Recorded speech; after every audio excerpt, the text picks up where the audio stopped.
अस्सलाम वालेकुम दोस्तों, मैं चौधरी अब्दुल हादी आज आपको बताऊंगा फोरसेज प्रोजेक्ट के बारे में। ये बताने से पहले कि इसके अंदर कितना मुनाफा और कितना प्रॉफिट है, उससे पहले मैं आपको ये बताऊंगा कि ये अगर दीनी लिहाज से इसको देखा जाए तो ये कारोबार करना कैसा है, और अगर दुनियावी लिहाज से भी देखा जाए तो इसमें कितने फ़ायदे हैं। तो सबसे पहली बात करेंगे कि फोरसेज प्रोजेक्ट दीनी लिहाज से भी किसी तरह से भी इसमें हराम का शुबा नहीं है। जितना भी आपको प्रॉफिट आएगा वो हराम के दायरे के अंदर नहीं आता, वो बिल्कुल लीगल है और बिल्कुल जायज़ है। यानी फोरसेज प्रोजेक्ट के बारे में उलमा का भी यही कहना है कि इसको इस्तेमाल करना या इसके ज़रिए प्रॉफिट कमाना, इसके ज़रिए मुनाफा कमाना, ये बिल्कुल जायज़ है। क्योंकि दूसरी चीज़ इसमें यह है कि इसमें किसी तरह का सूद नहीं है, किसी तरह का धोखा, फ्रॉड कुछ भी नहीं है, इसलिए इसको करना बिल्कुल जायज़ है। और इसके ज़रिए जितना भी आपको प्रॉफिट आता है वो बिल्कुल जायज़ है, वो बिल्कुल भी हराम नहीं है।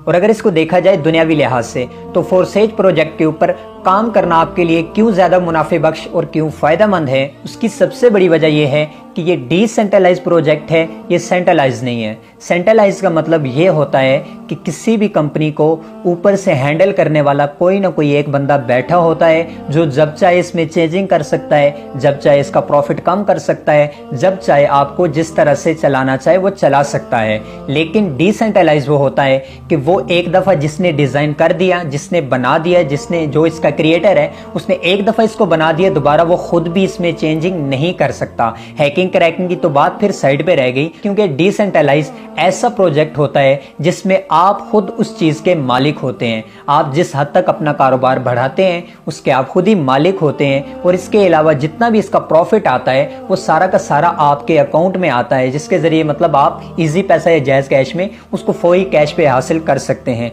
यानी सीधी सी बात यह है कि कोई भी कंपनी आज तक जो काम करती है उसका ऊपर एक ओनर होता है जिसके कब्जे में या जिसके हाथों में जितने भी वर्कर होते हैं वो उसके हाथों में होते हैं। यानी वो जब चाहे तो उनका प्रॉफिट कम कर सकता है, जब चाहे उनको अपनी तरीके से चला सकता है। लेकिन जो डिसेंट्रलाइज सिस्टम होता है वो बिल्कुल किसी ओनर के तहत नहीं होता, वो किसी भी बंदे के तहत नहीं होता। उसमें जितने भी उसूल या जितने भी आप रूल्स कह लें पहले से जो क्रिएट किए होते हैं उन्हीं हद तक रहते हैं, उसके बाद किसी तरह की भी चेंजिंग नहीं की जा सकती है। तो इसलिए सबसे बड़ी बात तो इसमें यह है कि इसमें कोई चेंजिंग नहीं हो सकती है कि आप कहें कि हमारी कंपनी पैसा लेके भाग गई या फिर हमारा बंदा जो था वो पैसे लेके भाग गया, ऐसा तो कोई इसमें इशू है नहीं है। अगली बात करते हैं कि इसमें किसी तरह का भी धोखा और फ्रॉड नहीं है, क्योंकि जो प्रोजेक्ट पूरी दुनिया में काम कर रहा है, सिर्फ पाकिस्तान के अंदर मौजूद नहीं है बल्कि पूरी दुनिया के अंदर काम कर रहा है, और ये पूरी दुनिया के